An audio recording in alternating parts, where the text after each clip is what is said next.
नर्मदापुरम जिले की सिवनी मालवा तहसील में एग्रीकल्चर इंश्योरेंस कंपनी द्वारा मध्य प्रदेश के किसानों को खरीफ फसल सोयाबीन 2020 क्षतिपूर्ति बीमा राशि प्रदान की गई। लेकिन जिस तुलना में किसानों का नुकसान हुआ था, उतनी भरपाई किसानों को नहीं की जा रही है। इसमें कई प्रकार की विसंगतियां हैं। आने वाली रिपोर्ट के आधार पर सिवनी मालवा तहसील का 95% नुकसान होना बताया गया था। वही डोलरिया तहसील का 92%, इटारसी का 88% की रिपोर्ट प्रशासन द्वारा भू अभिलेख कार्यालय को दी गई।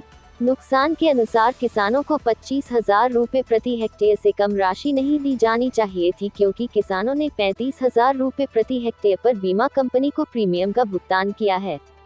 किसान नेता संतोष पटवारे ने बताया कि भारतीय किसान संघ प्रशासन से 2020 खरीफ फसल सोयाबीन की फसल कटाई प्रयोग के आंकड़े प्राप्त कर नुकसान का आकलन करेगा और जो कमी पाई जाएगी इसके विरुद्ध शासन प्रशासन से क्षतिपूर्ति दिए जाने की मांग करेगा। किसानों के खाते में बीमा राशि जो डली है, इसमें वैसे तहसील में जो है नुकसान की स्थिति थी, 95% नुकसान हुआ था और होशंगाबाद जिला जो है आपदा प्रभावित घोषित किया गया था, सिवनी मालवा विशेष रूप से सोयाबीन अधिसूचित क्षेत्र। और ऐसी स्थिति में जो फसल बीमा का लाभ किसानों को मिलना था, उसमें 35,000 रुपये प्रति हेक्टेयर इसके अलावा फाइनेंस है, जिस पर किसान ने 2% प्रीमियम दिया है।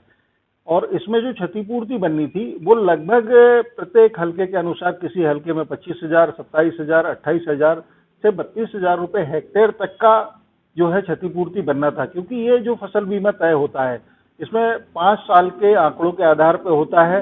वैसे तो 7 साल के आंकड़ों के आधार पर होता है, लेकिन 2 आपदाग्रस्त वर्ष उसमें से अलग कर दिए जाते हैं जो कमजोर वर्ष हैं।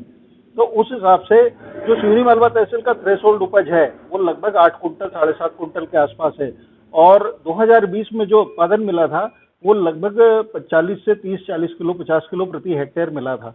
तो इस हिसाब से लगभग जो भुगतान होना था वो 6.5 से 7 कुंटल, किसी किसी हल्के में 8 कुंटल तक का भुगतान होना था।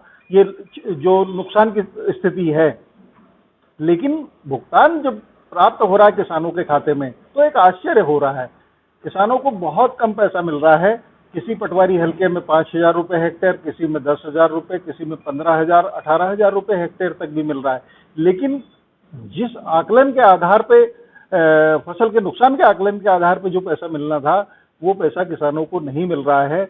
और थोड़ी सी स्थिति ये भी बनी है कि इसमें किसान संगठनों के द्वारा भी फसल बीमा निकाल लिया जाता है। बहुत सारे किसान संगठनों में भी एक्सपर्ट हैं, लेकिन 2020 के फसल कटाई प्रयोग के आंकड़े हम लोगों को उपलब्ध नहीं हो रहे हैं। प्रशासन से मांग की, भू अभिलेख कार्यालय में भी आवेदन किया, लेकिन उनका कहना है कि आजकल ऑनलाइन पूरा सर्वे होता है, फसल कटाई प्रयोग होते हैं और वो सारा ऐप के ऊपर डाल दिए जाते हैं और उससे हटा दिए जाते हैं। तो हमारा ये मानना है कि कोई भी काम आप करते हैं तो पारदर्शिता से करें, किसानों को भी उसकी जानकारी हो कि क्या आपने लिखा है, कितना नुकसान लिखा है। कई बार विसंगतियां हो जाती है कि आपने एक फसल कटाई प्रयोग में 100 ग्राम अनाज निकाला है और रिपोर्ट बनाते समय 1,000 ग्राम हो जाता है। तो कई ऐसी स्थितियां भी बनी है, पिछले 18-19 के आकलन में बनी है। तो हमारा ये मानना है कि पूरी तरह से आकलन प्रक्रिया जो है पारदर्शी होनी चाहिए और इससे संबंधित किसानों को जानकारी भी दी जानी चाहिए।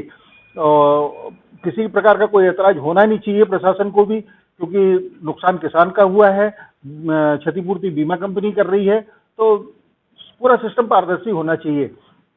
अभी अगर ऐसी स्थिति है, 8 दिन हम प्रशासन को देखते हैं, फसल बीमा कितना किसानों के खाते में आ रहा है इसका भी आकलन करेंगे और हमको रिपोर्ट 2022 का फसल कटाई प्रयोग का रिपोर्ट मिलने के बाद हम प्रत्येक हल्के का जो है वो आकलन करेंगे कि किस हल्के में कितना पैसा जा रहा है। और अगर ऐसी स्थितियां बनती है और नुकसान में किसान जाएगा तो हम जो है किसान समाज पूरा जो है सरकार के विरुद्ध खड़ा होगा और आंदोलन, धरना प्रदर्शन होंगे। लेकिन हम अपना अधिकार नहीं छोड़ेंगे किसी भी हालत में। किसानों को जो निश्चित आकलन होता है, जो पैसा मिलना है, लगभग 28,000, 27,000 रुपये हेक्टेयर के आसपास हमारा जो है आकलन बन रहा है। ये हम लोगों ने अपने स्तर पर निकाला है और अगर इतना भुगतान नहीं होता तो निश्चित रूप से सरकार के विरुद्ध हम लड़ेंगे और किसानों को पूरा लाभ इसका हम लोग दिलाएंगे।